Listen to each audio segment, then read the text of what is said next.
Welcome back. Okay.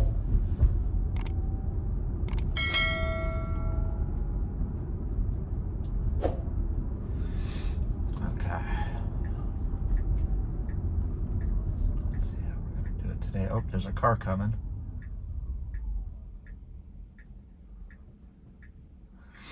It was a very polite waiting there. We had plenty of time to turn and go in front of the car, but that probably was a safer option. We're doing the same thing where we go over to the, not so bad this time.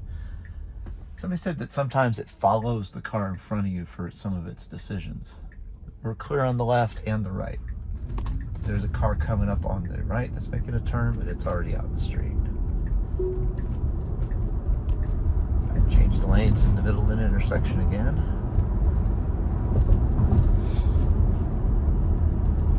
Not too bad.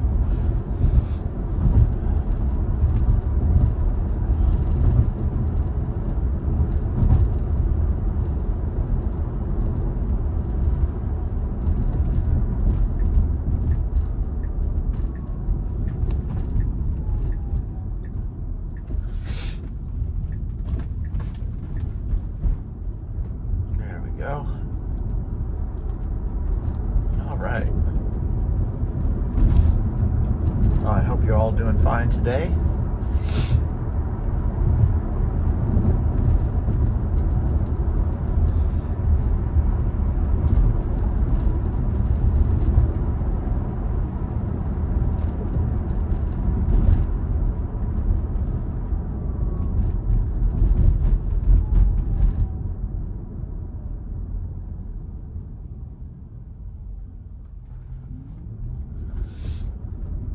So, trying to think about what is interesting today.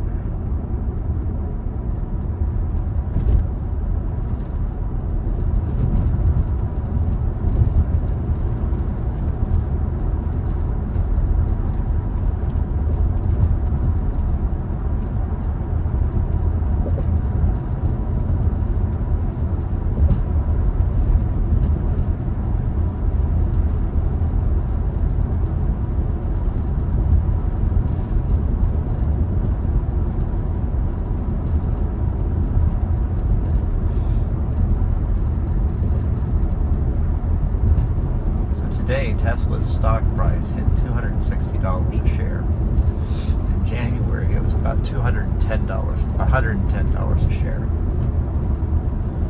And it's always been perplexing to me because Tesla as a company does more than just cars. They're a technology company that did cars, essentially. But they do solar. Just watching it accelerate towards this light and then kind of slow down quickly. It's not too bad. So they do solar, they do batteries, they do. They're working on the robot, which is going to be an interesting changer when that thing shows up on the Amazon shopping sites.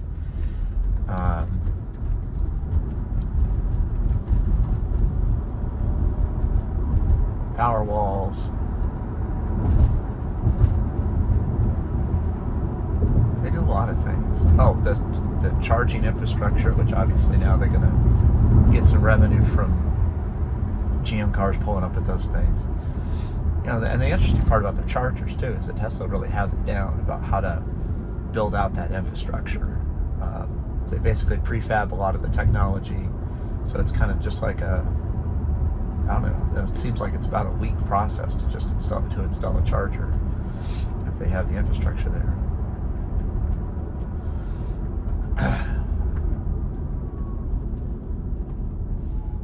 A week long, that is.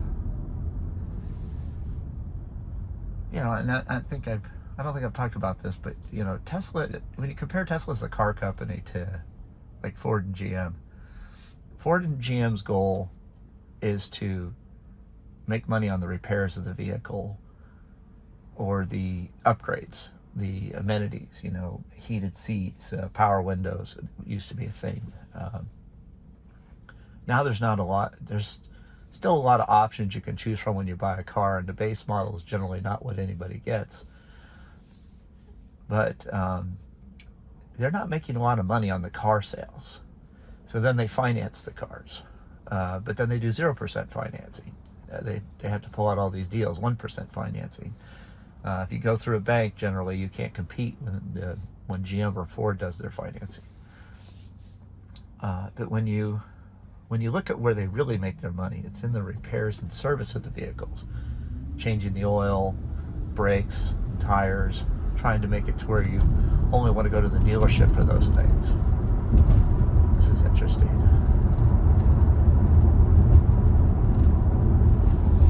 Alright, so we're going to get over. So, that's really the extent of the life of the revenue of GM and Ford, is they build a car and then they sell the parts for the car when it breaks. As a company, Tesla not only makes money when they sell the car, 20 to 30% margin, they also built out a charging infrastructure where they make about 10% margin, from what I understand. They also have the same thing where they have parts and service that they have to do, but there's not nearly as many expected repairs with a Tesla as there is with an internal combustion engine, which is basically just a hot, contained explosion of over 1,000 degrees of the pipes and exhaust and everything. But you end up where not only that, but Tesla does car insurance too. And they did car insurance because the car insurance companies were charging a lot of money for Teslas, and they said, well, we'll get into that game.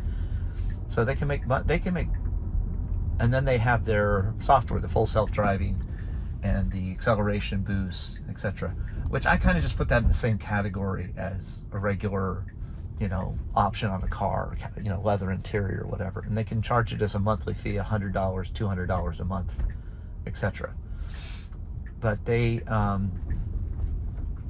make money not just on the, because basically GM and Ford are incentivized to not have good vehicles that will last a while, because they make money on the service. So that's where, and now Toyota and a lot of the other companies are starting to try to charge for heated seats and stuff like that. And yeah, Tesla has their $10 a month for internet connectivity and for the car, which is actually pretty useful. The app is, but we use the app a lot for the car. You can look at the security cameras on it too. So it's nice to be able to check the cameras around the car and stuff. I use the front camera to check for when a charger is available at the hotel.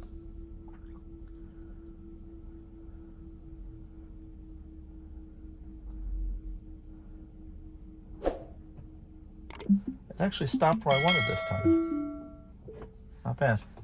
All right, part 2 coming. So I had a Sentry Mode on my car, event on my car, so I tapped it, and it gives me this screen here, and I'm playing it back right now, and the red dot is where it saw something, and here's the camera views. My guess is that it's somebody walking by the car. There you can see that they walked by the car. Nothing happened. Let's go ahead and trash that. And then the next one here. Nothing happened there. So it's kind of cool because it has these cameras on here that allow you to see. Here's a guy here that was next to my car.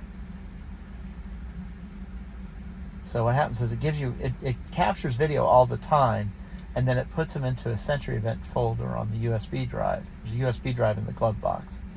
And so when you're in the car though, and it comes back and it says Sentry event on the screen, which I'm sorry I didn't capture that, it gives you a chance to review it. So you kind of plan an extra couple of minutes to just sit here and check it out in case somebody hit your car and you didn't even realize it. Although I think it's supposed to text you if something like that happens. God forbid I ever see that. There we go. There's this person over here. Yeah, so you can see that they were very close to the car, so it triggered the event, which is fine. another one. Looks like it's just going to be people walking by the car. Sorry, you can't see you shouldn't be able to see the face, but they didn't do anything wrong. They're just walking by the car. So it's very smart, essentially. I love that feature.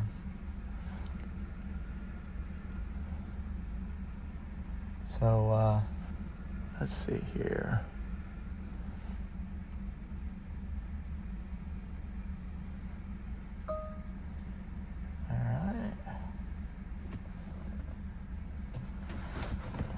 Let's hit the road. Give it a second here, see if we can pull out a course.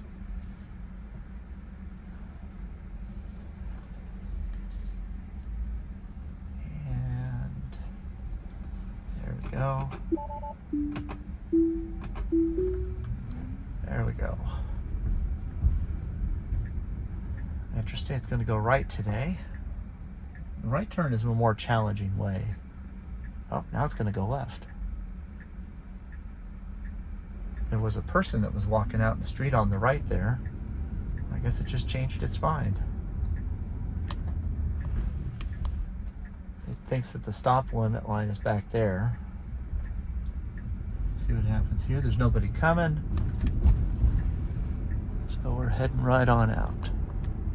Everything's good on the camera alignment. So we were talking about how car companies make money. So there's stories, and you can Google these, about how Toyota is going to charge $49 a month for the heated seats in the car, which is equipment that's included in the car. Now you're being charged for it. There's Mercedes is going to charge thousands of dollars for a few more horsepower from the gas motor in their gas cars. So, I mean, the car companies are looking for ways to get profit. Now, to be fair, I think Mercedes and the other high-end car manufacturers, they have plenty of profit when they sell their cars. But down low in the Toyota area, which is not a cheap car necessarily, but like a Camry and those kind of things, they don't make 20 to 30% margin on their cars, let alone they make nothing on the electric cars. All right, we're creeping out. This is a scary situation here, but I think it's got everything under control. Here. I'll let you guys see what this looks like.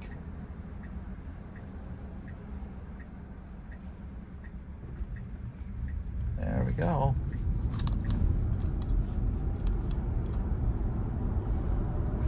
So that was interesting. Here we got a guy who's going to pull out in front of us. Not bad as far as the way it used the brakes. It didn't slam on the brakes, you know. It was a respectable slowdown. Maybe as a regular driver, I might take more risk and just kind of roll through that at the same speed, because I figured there would be plenty of time. Another illegal lane change through an intersection. But it passed the car to go faster, I guess, and it's going to pass this one into a faster lane. I'm going to just knock the speed down just a little bit here. So at any rate, basically the legacy car manufacturers are trying to figure out ways to take things that they build into the car, and they include in the car, like heated seats, and then they're going to try to charge you a monthly fee for it. That way you would potentially pay the monthly fee and forget about it, or you would only pay the monthly fee when you needed it, when it was cold or whatever. Tesla has heated seats, and the newer models have heated steering wheel, and even on our cheap Tesla it was included that we could use those. The thing that's and even the Autopilot, it's my understanding that the cost, I think Sandy Monroe said that the cost for the Autopilot hardware in the computer, or the full self-driving computer in here, is about $2,000 for the cameras and all the technology, whatever it takes to put that in here. So every Tesla rolls out with $2,000 worth of equipment that you may never use. But to be fair, you don't have to sign up for the $100 a month or $6,000 currently enhanced Autopilot, or the $200 a month or the $15,000 at one time for full self-driving to utilize that hardware. As I've said in prior videos, it basically is it's a smart cruise control, essentially, in that it will do this. It'll keep you in the lane, it'll auto steer, it'll adapt to the car in front of you. It will not stop for stoplights or stop signs or anything, but it will just basically be a smart cruise control, essentially. That's included with every car utilizing that $2,000 in hardware that's in the car. So it's not like the hardware just sits there dormant. If you buy a Toyota with heated seats and you have to unlock the heated seats with a monthly fee, you're dragging around that equipment, and that equipment was installed in your car and technically included in the price of your car when it was sold, that you were going to have that you have that heated seat, but you're never going to be able to use it because it has a software lock on it. And as far as the monthly fees go, yes, Tesla has a internet LTE connection for the car, so that it can play Netflix and Hulu and get traffic updates and communicate with the app, where you can look at the cameras from the app if you're in a parking lot and you want to see what's going on around you, or if you park your car in front of a charger and you want to just check while you're in your hotel room when the charger becomes free. Quick tip there. So, and then like I said, Tesla has their car insurance angle, they have their supercharging angle. So really, Tesla as a company is going to make a lot of profit off of the cars. And then you have Ford and GM joining their charging thing. So that's outside revenue now that's coming in. And again, it's only a 10% margin. So if they charge 50 cents, they make 5 cents for every kilowatt hour that they sell. And if they put solar panels in and their Tesla batteries into the charging station, they get to keep more of that because they're not pulling it from the grid. They just have the overhead cost of the build out. So anyway, I think that's enough said about the how the company makes money, because right now, last time I checked, like I said, it's $260 a share, and it's been climbing for about 7 or 8 days straight. Because I think people are finally starting to realize that it's not about cars. And they'll say, oh, you know, Tesla is losing market share. Well, Tesla is selling more cars year over year, month over month, and their factories are going online producing more and more cars. So it's just that the market is getting bigger. Not that they're losing sales. But anyway, thanks for this leg of our trip, and hope you guys have a wonderful day. Like and subscribe, please. Leave comments below. I'd love to hear from you. And thank you, and have a good day.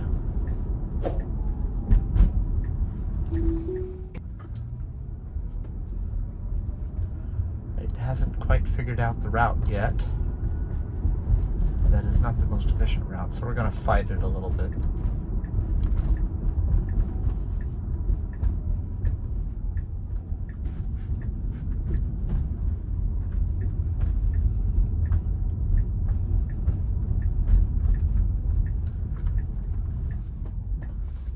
Stop, and it's waiting to see him. It looks like it waited till he went before it made a decision.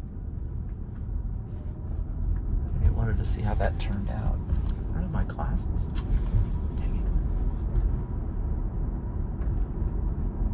it. Alright, we want to turn here, so I got to take over. I have a better route than the navigation, so I took over to follow that.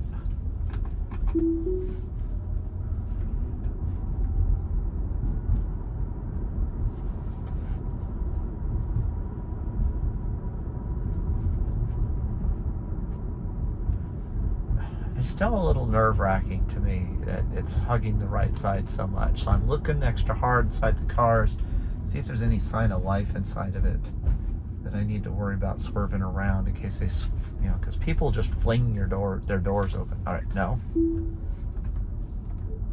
I'm overriding the navigation route. Okay, and that's good. It's going to come out at the stoplight. See, we got an RV sticking out here. It drove over the lane. There's a guy backing in the driveway, and it hit the brakes just a little bit extra there. We do not need to go that fast in this neighborhood. Stop sign. Let's see what happens here. Nice. Almost human.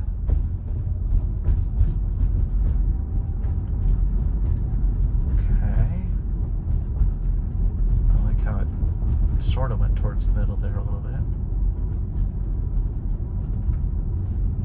interesting. It's like weaving around the cars, which is okay. Okay, are you gonna... Kind of tried to hug that right lane, you know, be careful and stay in the right lane, and it veered over here a little bit, but we're in a good spot.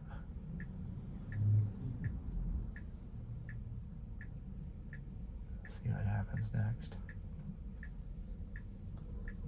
Okay, what we got here is a green light on. We don't have a left turn arrow on this, so we got to pay attention to their turn signals.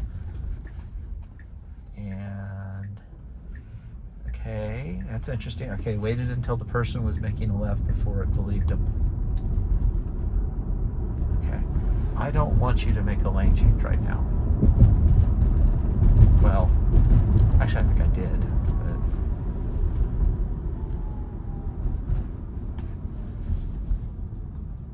Yeah, you're gonna have to make a lane change.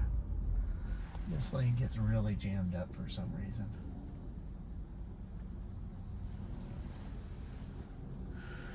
I don't know how much you can see of what's coming up down there, but this is a very busy intersection. It should be fine. Traffic control's decent.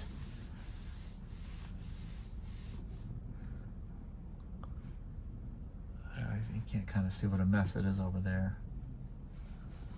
There. That's the kind of mess it is over there. Yeah, it's not fine over there.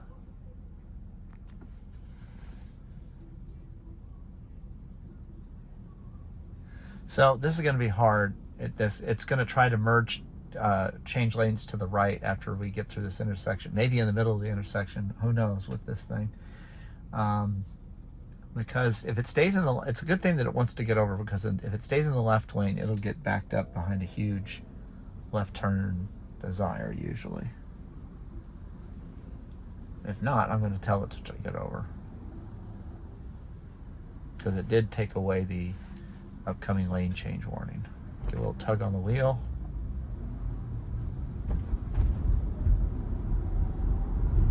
Right here's a good spot if you want to get over.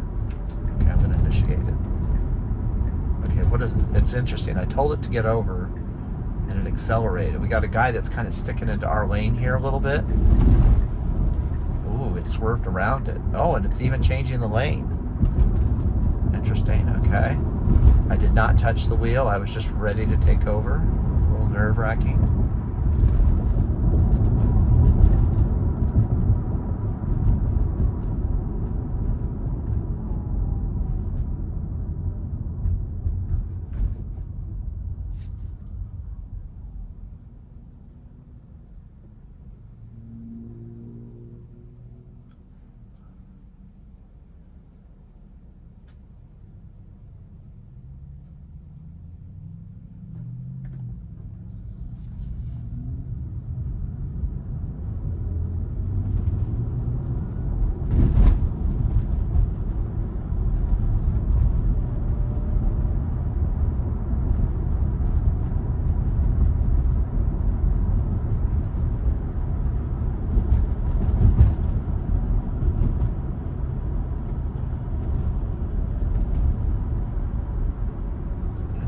Thing.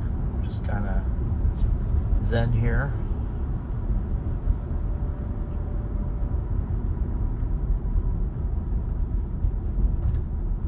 It's that, you know, this doesn't have a lot of straightaway to it. It has a lot of stoplights and stuff. It's not like my morning video that I shoot, where there's not a lot of people around, and so it's kind of easy to talk about some things. I'm paying more attention to the cars around me. It's rush hour traffic right now. Everybody's coming home from work tired. Probably checking their Facebook status and leaving all over the road somewhere. Just want to be careful. Alright, we got a right turn coming up here. Give a little quick tug. It should have gotten over already. There's a guy trying to pass me on the right. Okay, come on. Oh, God. See, I got to take over. It just didn't do it. Thank you. We can reactivate it now that I've gone in the lane. It did not merge to the right lane to make its right turn.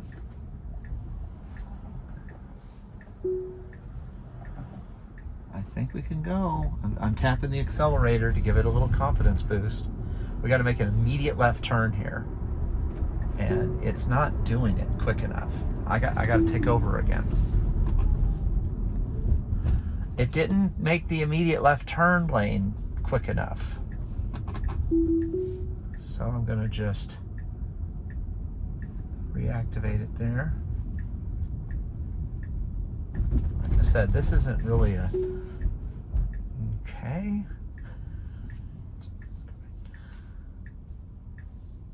I got kind of a nervous Nelly behind me, so I'm a little bit concerned about this thing being... Okay, I got to give a little bit of accelerator here. I like how it swerves to the left and then swerves to the right sometimes, and when it has the room, so it doesn't curb the wheels. Give a little tug there so it knows I'm here. Parking lots are always nervous for me because you never know what's going to happen. Fortunately, you know, people's taillights will be on if their foot's on the brake. You know, if it's a big truck, it's hard to see if people are coming out. I'm just going to take over at this point because I need to park, and I don't want to have it follow its thing.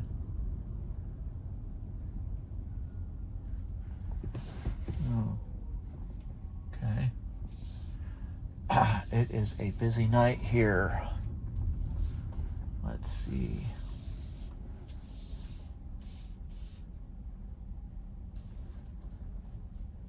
I'm trying to... Oh! Where the hell is it gonna go?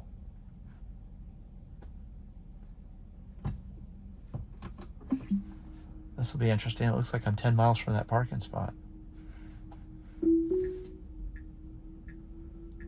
I've never done this. I shouldn't say things like 10 miles. It just looked like I was far away from that parking spot. It's gonna have to do a multiple. Fortunately, we're at the back of the parking lot where there's not a lot of people, and it can take its time. I don't know if it would have given me this option if I was driving down the middle of the lane, which would have made it easier for it to back into this spot.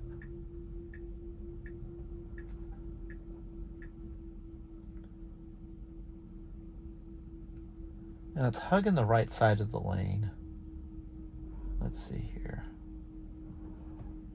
It did it again in the sense that it left me the line that I like. I like to be backed up to where I can see the line, so I know that I'm in my spot completely. Well, so that's part 3. Well, we'll see how it goes when we head back. Doesn't seem to like trying to be activated right now.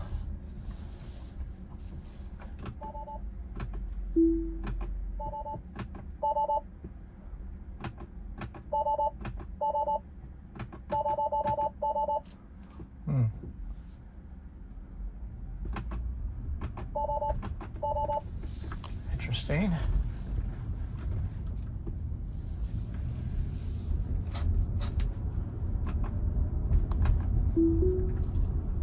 Interesting. For some reason, we're not getting the full self-driving. We're not even close. What the hell?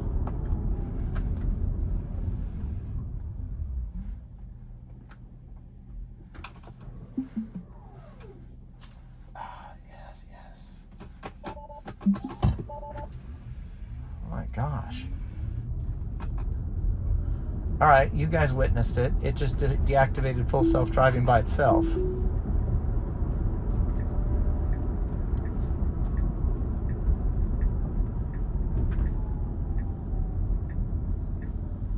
Huh.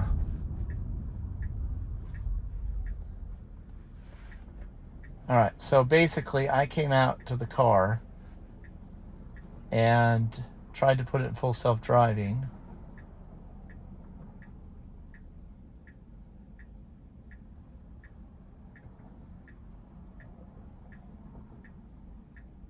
settings are still all there. The only difference is I tried to do summon in the parking lot. Alright. Doing a nice wide left turn here. Okay. So, I don't know. That was weird.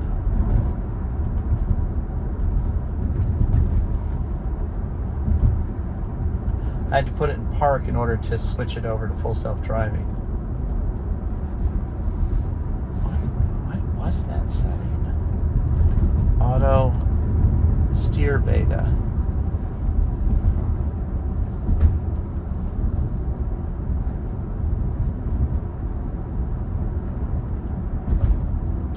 Okay. By the way, it just flashed the turn signal, bonged, and then changed its mind.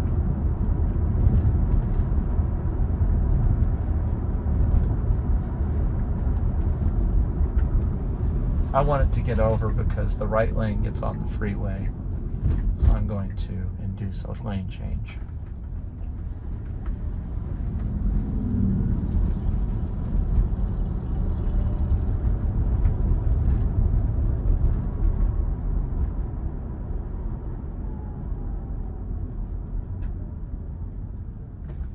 So I have had a problem in the past with this car where it would take me out of full self-driving, and I never could understand why it was taking me out of full self-driving.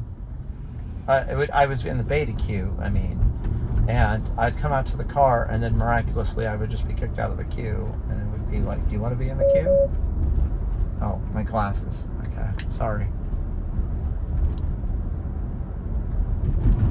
You only get a few of those, and then it then you get another full self-driving strike. Which makes me wonder. I'm sorry, I'm kind of thought skipping on you. I'm perplexed by what's going on. I don't like it when settings change without me causing them to change.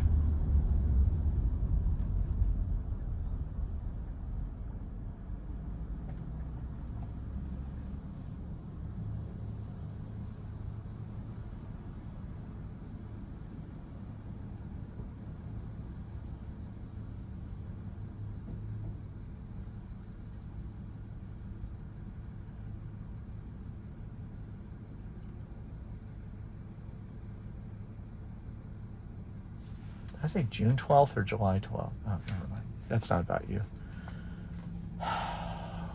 So let's see here. We're at 40, 35. We're in chill mode.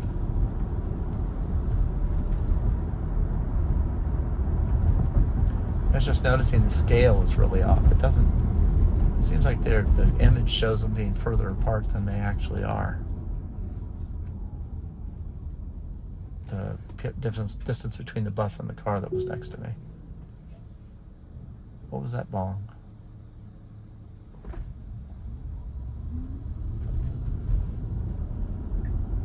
Oh, look at you.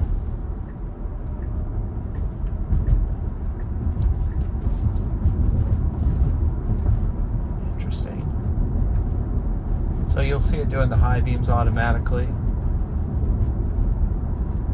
You know, somebody said that the Mercedes, I don't know if this was sarcasm or not, but I heard a guy say that the Mercedes full self-driving, or whatever they call it, only works when it's dry and daytime and you're on a pre-mapped freeway. That's a nice right turn, a little shrink there.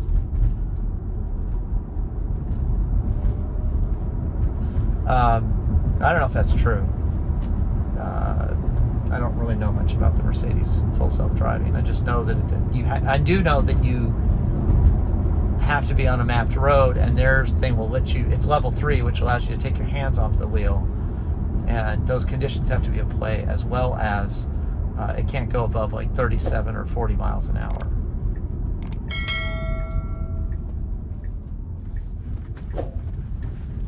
Okay, well, thanks for watching, guys. Like and subscribe and comment below.